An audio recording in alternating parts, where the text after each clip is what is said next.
O processo de colonização espanhola da América. Esse processo de colonização da América Espanhola foi realizado de forma agressiva e rápida, matando muitos habitantes e destruindo culturas, como dos incas, maias e astecas. A busca desenfreada por ouro e prata, fundamentais para a riqueza de um estado, marcou as investidas espanholas no continente americano.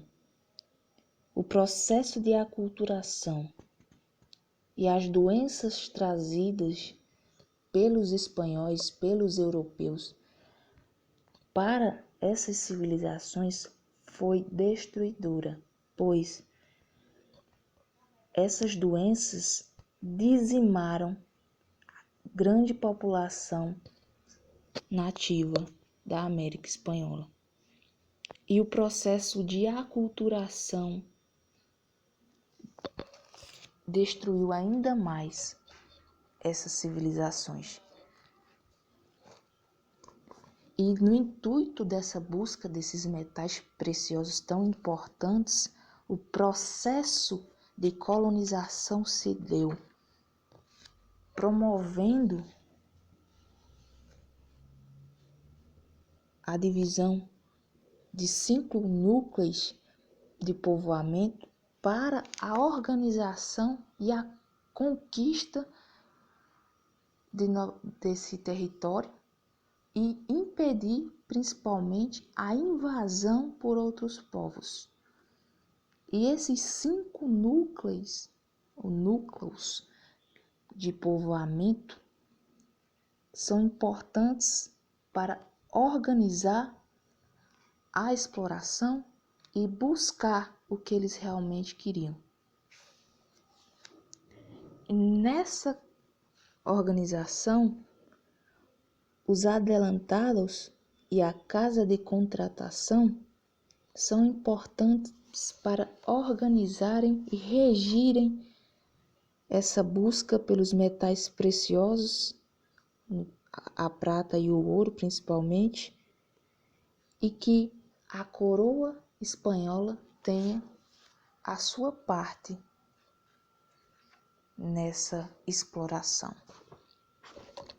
Nessas configurações se implementa uma administração colonial de vice-reinados e capitanias gerais para organizar esse território e ter a facilidade de levar esses recursos advindos da América para a coroa espanhola.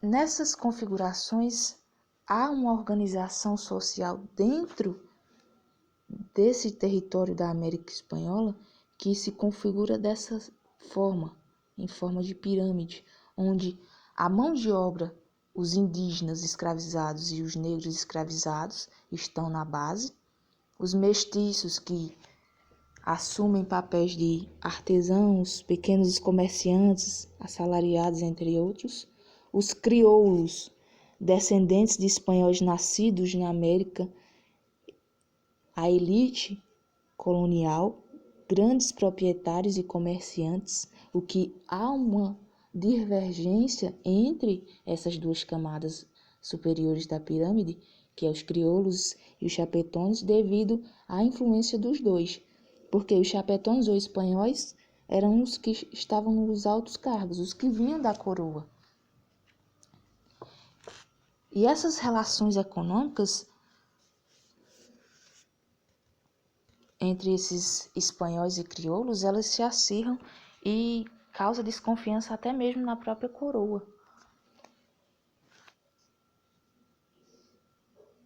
Então, esse processo de colonização se torna importante porque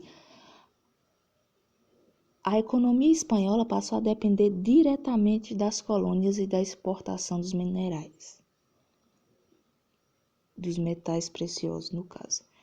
A extração desses metais exigia uma mão de obra barata e eficiente, o que tinha aqui, através da mão de obra indígena principalmente. As terras eram pertencentes à coroa espanhola, mas eram cedidas aos colonizadores, que as exploravam e, em consequência, tinham de pagar um quinto que produziam à Espanha. Aos poucos foram criadas empresas sob o controle de uma nobreza que realizava a extração mineral. Com a consolidação da extração mineral, tecnologias foram desenvolvidas para aumentar a produção, chegando a regiões cada vez mais distantes e profundas. Nesse sentido, era necessário estabelecer estruturas de administração unificando as relações econômicas e políticas que a coroa espanhola exercesse controle sobre as colônias. Assim, foram criados, para essa regência econômica dessas estruturas, os repartimientos, a encomienda e as haciendas.